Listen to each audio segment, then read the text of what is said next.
పచ్చ చొక్కాలు వేసుకున్న ఈ పోలీసులు బయట నుంచి వచ్చిన ఈ టీడీపీ కార్యకర్తలు వారికి సంబంధించిన నాయకులు వీళ్ళే దాదాపుగా 7-8 వేల మంది, 15 బూతులు, ఒక్కొక్క బూతులో దాదాపుగా 400-500 మంది బయట వాళ్ళు, ఈ 700 మంది పోలీసులు.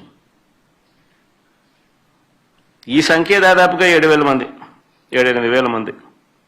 అంటే ఒక్కొక్క ఓటరుకు బయట నుంచి ఒక్కో రౌడీ దాదాపుగా.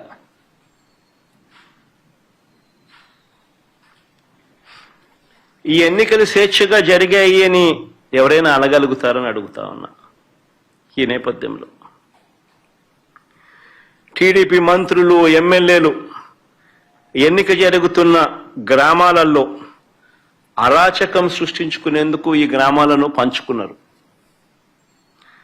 మంత్రి సవిత, ఆమెకు సంబంధించిన మనుషులు ఎర్రబల్లిలో తిష్ట వేస్తే ఆమెకు సంబంధించిన నాయకులు, ఆమెకు సంబంధించిన మనుషులు ఎర్రబల్లిలో ఆమె తిష్టేస్తే, ఎమ్మెల్యే ఆదినారాయణ రెడ్డి నల్లపరెడ్డిపల్లెకు భారీగా జమ్మలమడుగు నుంచి తీసుకొచ్చిన కార్యకర్తలను, నాయకులను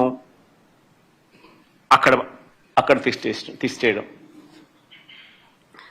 మరో టీడీపీ ఎమ్మెల్యే పుత్తా చైతన్య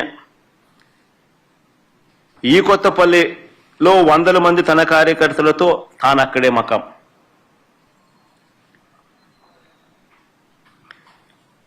ఈ బీటెక్ రవి అనేవాడు ఎవడైతే ఉన్నాడో, తెలుగుదేశం పార్టీకి సంబంధించిన ఎమ్మెల్యే క్యాండిడేట్ కంటెస్ట్ చేసినాడు.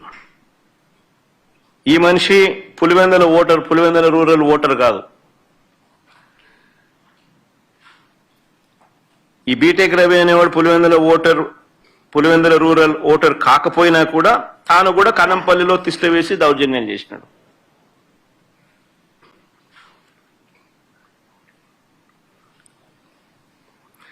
పోలింగ్ బూతులకు వైఎస్ఆర్సీపీ ఏజెంట్లు వెళితే వారిపై దాడులు చేసి వారిని కొట్టి ఏజెంట్ ఫాములు లాక్కోవడం, చించేయడం.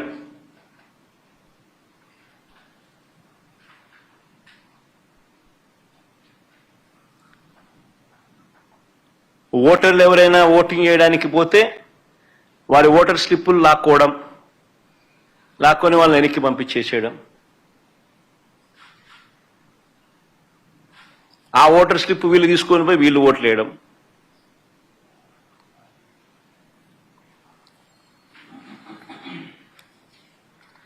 వైఎస్ఆర్సీపీ ఏజెంట్లు లోపలికి వెళ్లకుండానే, వైఎస్ఆర్సీపీ ఏజెంట్లు లేకుండానే ఈ పోలింగ్ జరిగింది.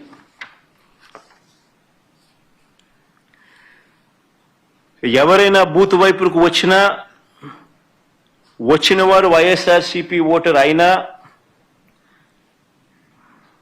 న్యూట్రల్ ఓటర్ అయినా టీడీపీ గ్యాంగులు వారిని అడ్డుకోవడం, బెదిరించడం, భయపెట్టడం, ఓటర్ స్లిప్పులు తీసుకోవడం, లాక్కుని వాళ్ళని పంపించేసేయడం. ఖచ్చితంగా టీడీపీకి ఓటేసే టీడీపీ వాడైతేనే లోపలికి పోతాడు. ఇలా ఓట్లేసిన ఇతర నియోజకవర్గాల నుంచి వచ్చిన వాళ్ళు, ఇతర మండలాల నుంచి వచ్చిన వాళ్ళు, వీళ్ళందరినీ కూడా ఒకసారి ఏ రకంగా వీళ్ళు దొంగ ఓట్లు వేసినారు, ఏ రకంగా ఇది జరిగింది అన్నది కొన్ని ఉదాహరణలతో కొన్ని మా వాళ్ళు ఫోటోలు ప్రదర్శిస్తారు.